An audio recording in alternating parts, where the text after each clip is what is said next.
Something a little different on the podcast today. I'm going to get personal with you guys and tell you the story of my egg donation to my friends and how it resulted in their beautiful baby daughter. Stay tuned. Welcome to Parenthood Prep, the only show that helps sleep-deprived parents and overwhelmed parents-to-be to successfully navigate those all-important early years with their baby, toddler, and child. If you're ready to provide the best care for your newborn, manage those toddler tantrums, and grow with your child, you're in the right place. Now, here's your host, baby and parenting expert, Devin Clement.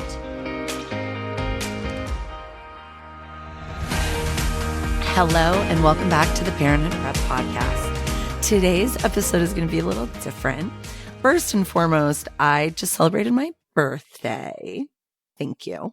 I know you just said happy birthday out loud while you were listening to this, so thank you.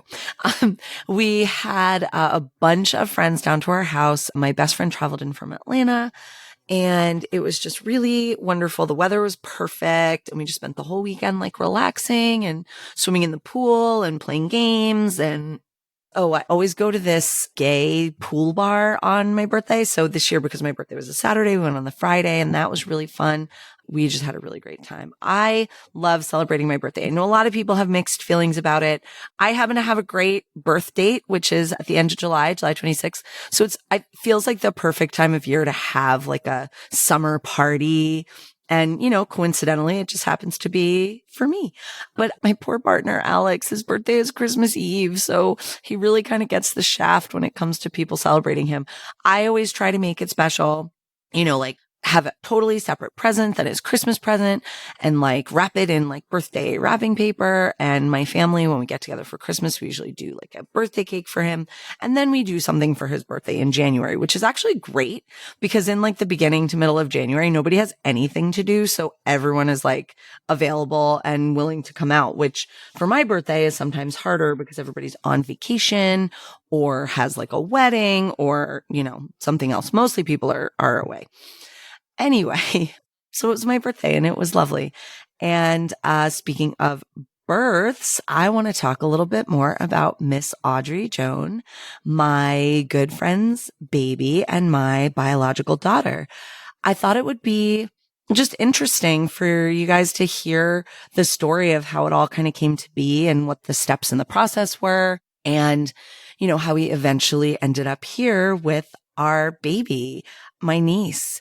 So if you don't know much about fertility or how that all works, I recommend listening to the episode a while back where I interviewed Justine Witzke. She is brilliant. She runs a fertility clinic. She's worked in the field for years. We talked about all different kinds of things. So there's a lot of like technical stuff and it's just really interesting. And I think sometimes it's hard for me, having been in the field of like parenting and family creation and family building for so long, that people are not always familiar with that stuff. Like I think especially men, because you're not necessarily talking to your guy friends about, what they're going through with their partners and stuff like that. And I've just had so many conversations with women who are going through IVF and all these different things. And there's so many people you can follow on social media. Used to be blogs. I used to read a lot of like blogs about this sort of stuff because I found it really fascinating, all the, possibilities. And it's just so exciting when someone who's been wanting a baby for a long time finally gets to have that dream come true. In our case with Dave and Danny, they sort of knew, of course, they knew all along that they were not going to get pregnant naturally because that's not how that works. So they knew they wanted kids, but they did not know what creating a family would exactly look like for them. And I had frozen my eggs in 2018 when I was 37, which is a little older than they recommend doing it. But at the time, I just turned 44. Prior to that, there was not really great technology for egg freezing. There was great technology for embryo freezing. There was great technology for IVF, but the egg freezing success rate was not very good. And then in the episode with Justine, she explained that the reason for the change is that they literally just figured out a way to freeze eggs better so that they had success. And so once I started seeing that like there was a lot of stuff coming out about egg freezing having much better results, I was like, okay, now it's probably time that I make this commitment physically and financially to freezing my eggs. I'm not sure if I'm going to want kids down the road, but I'm already 37 and I think I would just like to take a shot at it. And it was an investment, certainly. At the time, I worked with a new clinic that was running a really good promotion. So I got very lucky that I was able to do basically 2 cycles for the price of 1. And now a lot of people's companies are paying for it. Like if you work for a big company that has this as a benefit, like you should absolutely take advantage. Even if you're, partnered, even if you're married, even if you're not sure if you want to have kids, even if you're sure you don't want to have kids, if it is not going to be like a huge hardship for you financially, I highly recommend you just take the plunge and do it, because there's so many changes, like mental and emotional changes that I've gone through in the last 10, 15, 20 years. Like when I was 24, 20 years ago, God, I was sure I wanted to like get married by the time I was 27 and have like 5 kids. And then that didn't happen. And I started traveling and I started doing stuff. And I realized that I like really loved my life without that. And then I kind of got, back into the idea that maybe I would have like 1 kid. And then anyway, here we are. And so I was freezing my eggs in 2018. And then I kind of just after like the next 2 years got to a point where I was like, well, I'm probably not going to use these. I think I'm over it. I'm not going to have kids. I'm just going to be single forever and like date around and maybe have like partners here and there, but like not the whole, marriage and family and that whole thing. So it's like the beginning of 2020. We're on a Zoom call because that's what we used to do, like Zoom hangouts with our friends. You remember? And Dave and Jenny had just gotten married the previous November. And we were not like super, super close at that point. Like we were friends. They came to my parties. We'd get brunch occasionally, stuff like that. But we weren't like as tight as we later became. And I said, oh, you guys have mentioned like wanting to have kids. What is your plan? Are you going to try to like adopt? Are you going to try to do foster care? Are you going to try to have your own baby, like with a surrogate? And they said, yeah, we'd really like to do that. We'd really like to have a biological baby, but it's like a really complicated process with egg donation and surrogacy and everything. And I don't know. It just popped into my head. I said, do you want some eggs? And they were like, yeah. And I was like, cool. All right, let's do it. And at the time I had 15 frozen eggs. And actually what I thought was that we would even do another cycle since I still felt like I had a little bit of fertility left in me at that point when I was 38. So I went back to my clinic just to do like a workup and see what they thought. And the doctor was basically like, nah, man, you're too old. Don't do it, which was disappointing and kind of upsetting. But I had 15 eggs. I was like, let me give you 8 and see what happens. Now, you would think that with the eggs already being retrieved and everything already being kind of set, it would have been an easy process from there. And it was not. Obviously, there's so much paperwork that you have to do. You have to do a contract, which, I mean, I'm not griping about it. It is so necessary. Like, there are so many important details in there that just like, I wish everyone took into consideration before they had a child with anyone. And something that was really important to me is, this is their baby 1,000,000%. Like I am not her mother in any sense other than biological, but I know from research and stuff that's coming out now about adoption and donation and all that kind of stuff that it is really important to a person's mental and emotional well-being that they know their genetic family, not just for practical reasons like medical history and stuff like that, but so that they actually know where they came from, like that you look at someone who looks like you and you see yourself in their face. And a lot of people that come out of anonymous donor situations and grow up, they struggle with that. It's a struggle. And obviously, you can struggle even if you are raised by your biological parents and they're horrible, even if you're raised by your biological parents and they're great. But I wanted to be sure that whatever children we produce together would always be able to have access to me and to their biological family. And, of course, we're dear friends. We're so close. People get married and divorced and then they never want to see their spouse again, or they want to take their kids away from that kid's parent that raised them, sometimes for valid reasons and sometimes not.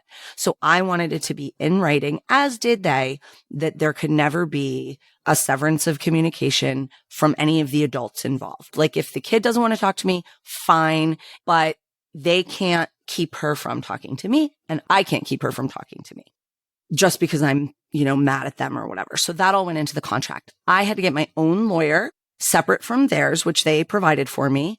And she was actually thought that was great. And she was, impressed with some of the stuff that we were doing. And it was really good. I think that I had someone who had my interests in mind. We didn't exchange any finances or anything like that, but just in the process of doing this. And honestly, it was so long ago, like this happened pretty quickly. This was like by the fall of 2020, we were having these conversations. We were solidifying the contract. We were doing all that stuff. We also had to go through psychological evaluation. So we had to meet with a psychologist, the two of them with her, and then me with her, and then all three of us together with her. And it was so funny because they were asking questions like, I think they want to make sure that you are prepared to just be the donor and like not be the mom, which like I have no interest in being. I love that I get to be her auntie and like buy her presents and take her on trips and hang out with her and like not worry about what school she's going to go to or anything like that.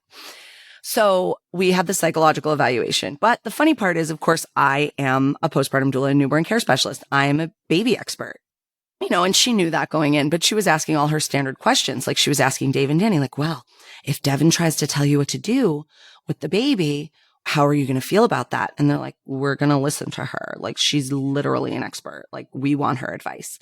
And the psychologist was like, oh, yeah, I guess that's a good point. Then she'd ask me, like, well, what are you going to do if they do this or they do that? And like, you don't agree with it. I'm like, I don't care.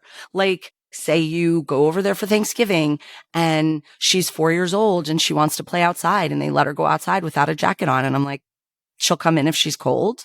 I think kids can be trusted to make those decisions for themselves. And use the car seat right and don't hit your kids. Like keep them safe. That's all I care about. Keep them safe. And that's it.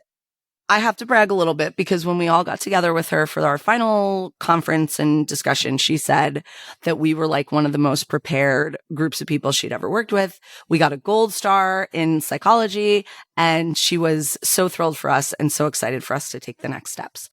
So then the next stage of the process was that they had to freeze and quarantine their sperm for, I think, 6 months.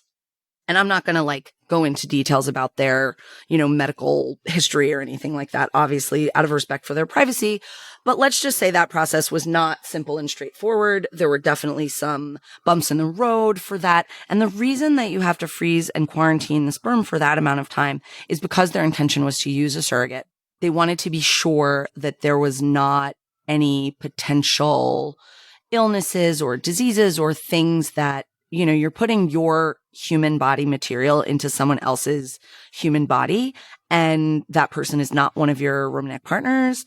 And they just want to make sure that that is going to be safe for the person that it's going into. So by freezing, testing for all these issues and then testing again 6 months later and knowing that you're still clean and clear and no issues have developed, that means that your sperm that you froze 6 months ago is still clean and clear and no issues have developed. Oh, I also had to, because I originally froze my eggs with the intention of using them myself, I also had to jump through all these hoops of what's called FDA testing, like for the government. And it's so funny because they ask you a million such specific questions based on like different diseases that happen in different places. Like, is there a possibility you were exposed to malaria from 2003 to 2009? Did you live in any of these countries during the years of like 1980 to 1986? And like, it's pretty wild. It's so deep and so intense.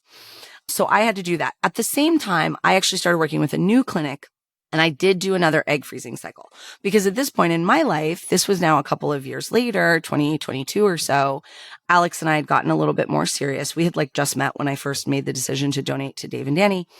We had gotten a little bit more serious and he had talked about wanting kids and I had kind of come back around on like, well, maybe I could have kids with somebody who is like a really good partner, which was a thought that I had always had, but I just didn't think that a really good partner existed. And then I found one. Amazing. So I had to do all that FDA testing and everything, which I did for my new egg retrieval. And at the same time, they filed that all for the eggs that I had already frozen. So I finally passed the FDA testing. That was probably the most arduous part of the whole process for all of us, like just getting through all of that paperwork, this and that and the other thing. Then we had to actually move the eggs from the clinic that they were originally stored at. And then I took my 7 that I was keeping to my new clinic where I had gotten 4 because I froze when I was 41. And your egg reserve goes down a lot in that number of years. And that was in 2 cycles. Hey. And then they were moving their 8 to the clinic that they were working with since they had at this point moved to Philly. And the clinic that I was moving it from in New York was just literally a couple of blocks away. And it was going to be like pretty expensive to have a courier do it. So I was like, could I just do it myself? Is that like something I could do? And they were like, oh yeah, totally. I'm thinking I'm going to be like carrying it down the street in like a little lunch cooler. No. So I made Alex take a couple hours off work to come with me because we had to drive the car and parking in that area is terrible. Plus I just wanted some moral support because this was a terrifying process, but it was also really funny. So I went to the first clinic where the eggs were going to end up. So my new clinic. And they gave me this giant thing that looked like a Dalek from Doctor Who, or it looked like R2-D2. Like it sat in the backseat of the car like a child. It was huge. And then we drive that over to the other clinic. I bring it up to them, wait for them to put the eggs into this Dalek thing. And I bring it back down, put it in the backseat of the car, bring it back to the other clinic, bring it up, and then they take it and they put the eggs in their freezer. So that was an interesting part of the process. And then they did use a courier to move their 8 eggs to Philly because that is much more of a journey. So finally, we are at the stage of embryo creation, which happened in like October of 23. And this is something that has been in the works this whole time. Like, this is how long everything took. There were certainly like slow periods, like the 6-month quarantine and stuff like that, time that we were waiting for certain test results or, different things to happen. But basically we had been working on this process for like over 3 years at that point. So then we get to the stage of embryo creation. And this was the most nerve-wracking part of the whole process. Like, what on earth is going to happen? Like, this is it. We could get 0 embryos. We could get a lot of embryos. We could get, 4 embryos, but they're all graded poorly and we don't know what's going to happen. So that part was really scary. And what they decided to do was rather than, I guess some gay couples like mix the sperm and then they don't know, what's what. They decided to fertilize separately. We got 2 embryos, which was honestly 2 embryos for 8 eggs is a really spectacular result. Like, there's always a decent amount of attrition and reduction with this process. You get some out. They don't all freeze successfully. They don't all defrost successfully. They don't all fertilize successfully. So at every stage of the process, you lose a little bit. And we got 2 embryos, which was huge, huge news. I remember Danny calling me on FaceTime and telling me and just being so thrilled that all the work that we had put in and all the effort that we had put in up to that point was worth it.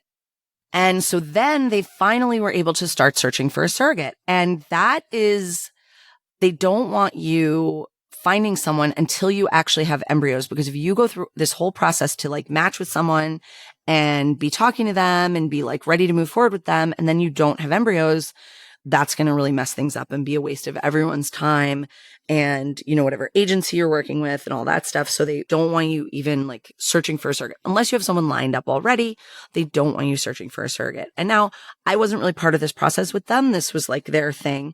So I know that they worked with a surrogacy consultant who are actually going to be interviewing here on the podcast. She's wonderful. She really knows the whole industry inside and out. And there's a lot of sort of disreputable and shady behavior that goes on. And she is just on like a crusade to protect the surrogates and to protect the families and just make sure that everything is on the up and up with this whole process, because there are just a lot of ways that it can be misused, mistreated, taken advantage of. People get, approved to be surrogates who really shouldn't be approved for various reasons, just because, the agencies want to be able to find surrogates for people, which can be hard to find. Anyway, we'll talk about all that with her. But basically that part of the journey was theirs. And I know that they were looking and they had a few potential candidates, but nothing was really panning out. And then a friend of theirs down in the Philly area that they worked with, the lovely, lovely Anna, volunteered to do it for them. And she offered to be their surrogate. She was a mom of 3 kids and she had, successful, healthy pregnancies and pretty easy deliveries. And she really wanted to help them make a family. And honestly, I complain about how arduous the process was for us with all the paperwork and the blood work and the driving the Dalek from place to place, although that was more for me than for them. But she really did the hard part. I mean, carrying that baby, that huge baby for 9 months was really she did the work. God bless her. We love her. Surrogates are a special, special people. So then it all went pretty smoothly from there. They did the transfer around Halloween of 24. So that's now a full year from when we got the embryos. Of course, once you even land on the surrogate, it takes a while to actually, do the contract with them and get that whole thing processed and get ready to do that transfer. I know there's a lot of physical, medical stuff that the surrogate has to do to get ready for the transfer and all that. So then they put the embryo in. And she, got pregnant, stayed pregnant. It was pretty much an uneventful textbook pregnancy, all standard stuff. My family has really big babies. So I, had kind of warned them in advance to tell whoever was working with them that this baby was probably going to be pretty big. And Anna, I've gotten to meet her and spend time with her. She's lovely. She's very short. But she did comfort me that her 3rd child was 10 pounds. So she was used to carrying a big baby. So I was like, okay, good. And I'm just going to get emotional now. And now they have a baby. And, it kind of stinks that it's a much more complicated process than just 2 people doing it and making a baby. But it's so, so, so worth it. And they're just the best dads. And I just love seeing them with her and taking care of her and finally having their dreams come true. And it is just the most amazing feeling to be part of. The funny thing is that everyone keeps saying oh, you did such an amazing thing for them. You gave, such a gift and all this stuff. And I'm honestly, they gave me a gift. This is the best thing that's ever happened to me. I get to be a part of this kid's life. I get to love her and care about her and also get the benefit of the genetic credit for all of her, all the cool stuff that she does. I get to see, my parents in her face. So they asked me what my name was going to be, what I wanted her to call me. And I couldn't really think of anything at first that I loved. And then I decided that, that I am her deadbeat dad or her Disneyland dad, whatever you want to call it, because I get to take all the genetic credit. I got to be part of her creation, but then I don't have to take any responsibility for anything from here on out. So I decided I want to be Aunt Dee Dee, which is short for Disneyland Dad or Deadbeat Dad, and also my nickname, Delvadine. So it's kind of perfect. I also think it's easy for babies to say. So I'm going to be Aunt Dee Dee, and I'm very excited about that. I told my friends, our other friends that we're really close to, I told her and her mom, and she was like, oh, I don't like that. I think it should stand for devoted donor. So, it could be that too. Kind of whatever you want. But yeah, this story has such a happy ending and I'm so thrilled. And everyone is just so happy. And there's a lot of ways to make a family, To be sure you never miss an episode, be sure to follow in your favorite podcast app. We'd also love to connect with you on social media. You can find us on Instagram at Happy Family After, or at our website, happyfamilyafter.com. On our website, you can also leave us a voicemail with any questions or thoughts you might have, and you can roast your baby. Talk to you soon. Thanks for listening to this week's episode of Parenthood Prep. If you want to learn more about the services Devin offers, as well as access her free monthly newborn care webinars, head on over to www.happyfamilyafter.com.